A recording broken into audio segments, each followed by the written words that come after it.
একটি বিয়ের দাওয়াত রক্ষা করতে আমরা দুদিনের জন্য চলে এসেছি শেরপুর জেলায়। এখানের কিছু মিষ্টি মুহূর্ত আপনাদের সাথে শেয়ার করব। আসসালামু আলাইকুম, কেমন আছেন সবাই? আমার নতুন আরেকটি ব্লগে আপনাদেরকে স্বাগত জানাই। এই ছোট গ্রামে সবুজের মায়ায় ভরা ধানক্ষেত যেন এক স্বপ্নের ছবি। দূরে ছায়ার মতো ছোট ঘর, মাঝখানে সরু আইল। প্রকৃতির সাথে মিশে আছে গ্রাম বাংলার শান্তি। এই শান্তি আর সৌন্দর্য যেন ঘিরে আছে পুরো গ্রামকে। এখানে এই ধানক্ষেতের আইলগুলোই যাতায়াতের একমাত্র মাধ্যম।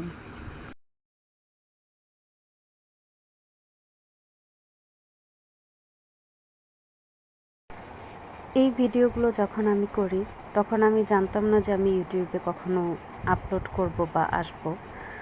তো সাধারণ হাতে থাকা যে ফোনটি ছিল স্মৃতি হিসেবে রাখার জন্য সেটি দিয়ে ধারণ করা হয়েছে।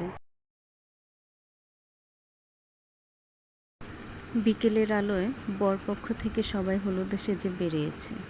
ছেলে মেয়েরা ফুলের মালা হাতে ম্যাচিং রঙিন শাড়ি ও পাঞ্জাবি পরেছে। হাসি আর আনন্দে মুখগুলো সব উজ্জ্বল।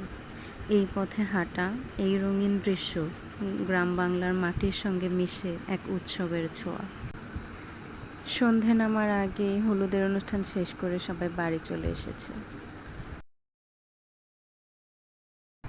এখন পর্যন্ত আমার ভিডিওটি দেখে থাকলে একটা লাইক দিয়ে দেবেন, সেই সাথে আমার চ্যানেলটিকে সাবস্ক্রাইব করে পাশে থাকা বেল আইকনটি প্রেস করে দিবেন। প্রকৃতির নিয়মেই সন্ধ্যের পর আসে রাত, আর রাত শেষে আসে ভোর। আর সেই ভোরের শুরুতেই গ্রামের ভিউটা না দেখলে কি চলে, আপনারাই বলেন। এই যে পানির পাম্পটা দেখা যাচ্ছে, এরকম আরও অনেক পাম্প রয়েছে ধান ক্ষেতের মধ্যে খানিক জায়গা পরপর। এগুলো ধান ক্ষেতের মধ্যে পানি সরবরাহ করে থাকে। তবে এই এলাকার পানির মধ্যে অনেক বেশি পরিমাণে আয়রন জমে থাকে, দেখতেই পাচ্ছেন। আশেপাশের যে ঘাসগুলোর উপর দিয়ে পানিটা যায় সেগুলো লাল হয়ে আছে। ধান ক্ষেত আর পানি দেখতে দেখতে বাড়ির কথা ভুলেই গিয়েছিলাম। বাসায় ফিরে দেখি উড়াধুরা নাচ শুরু হয়ে গিয়েছে। প্রথমে ভেবেছিলাম বাচ্চাদেরকে নাচের ট্রেনিং দেওয়া হচ্ছে, পরে দেখলাম এর সাথে একে একে আরও অনেকেই যুক্ত হয়েছে। এভাবেই সবাই মিলে বিয়ে বাড়িটাকে অনেক আনন্দমুখর করে তোলে। এই যে একটা বয়স্ক দাদিকে দেখতে পাচ্ছেন, উনি একা একা প্রায় 5-6 মিনিটের মতো নাচানাচি করেছেন। এরপর আবার তার সাথে আরও কয়েকজন যুক্ত হয়েছে।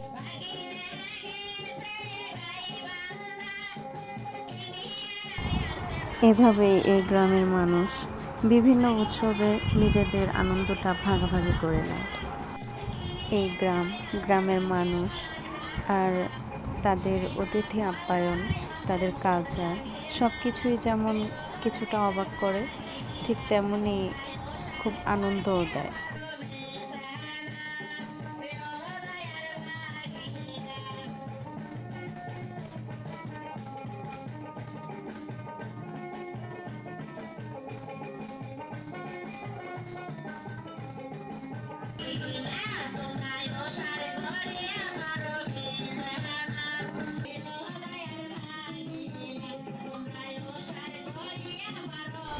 নাচ দেখতে দেখতে আমি তো হাঁপিয়ে গিয়েছি।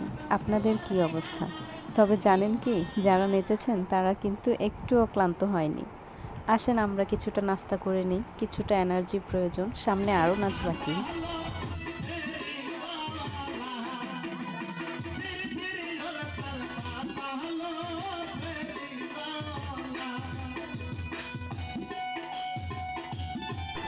কেউ আবার কোনো মাজারের নাচ গান ভেবে ভুল করবেন না, এটা কিন্তু বিয়ে বাড়ির নাচ।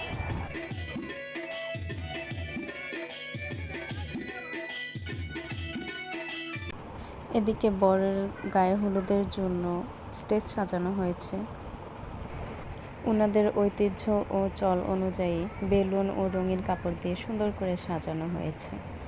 এদিকে আমার মন শুধু চাই পানির পাম্পের পানিগুলো দেখার জন্য। আর আমার বাচ্চারা পরের দিন না থাকতে পেরে অবশেষে নেমেই গিয়েছে। গ্রাম আর শৈশবের আনন্দ ওদেরও উপভোগ করা দরকার।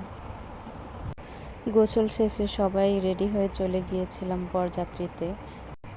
ধান ক্ষেতের সরু আইল দিয়ে হেঁটে যাচ্ছিলাম আর ভাবছিলাম যে নতুন বউকে তো এই রাতের অন্ধকারে এই রাস্তা দিয়ে নিয়ে যেতে হবে, কিন্তু কিভাবে যাবে সেটাই চিন্তার বিষয়। যদিও আমরা কখনো এরকম দেখিনি, তাই আমার একটু বেশি চিন্তা হচ্ছে। তবে বউ তো এই গ্রামেরই মেয়ে। আমি তো এটা খুবই উপভোগ করেছিলাম। আপনাদের কেমন লেগেছে সেটাও জানাতে ভুলবেন না। এই ভিউটা আমার এত বেশি পছন্দ যে এটা আমি কোনোভাবেই মিস করতে চাইছিলাম না, তাই ভিডিও করে রেখেছিলাম। পাখির ডাক, বাতাসের ঝাপটাও যেন এই যাত্রার অংশ হয়ে গিয়েছিল। সবশেষে ট্রেডিশনাল সাজে সাজানো হয়েছে এই বাসর ঘরটি। বেলুন, কাগজের ফুল এবং কাঁচা ফুলের কম্বিনেশনে সাজানো হয়েছে। নতুন জীবনের শুরু তো এখানেই। প্রতিটি মুহূর্তে ধরা আছে আনন্দ, সংস্কৃতি আর জীবনের রং। গ্রাম বাংলার বিয়ের যাত্রা এক গল্পের মতো, যা মনে থাকবে চিরকাল। আমাদের নতুন বর-বউয়ের জন্য দোয়া চেয়ে আজকের ব্লগটি এখানেই শেষ করছি। সবাই ভালো থাকবেন। আল্লাহ হাফেজ। আসসালামু আলাইকুম।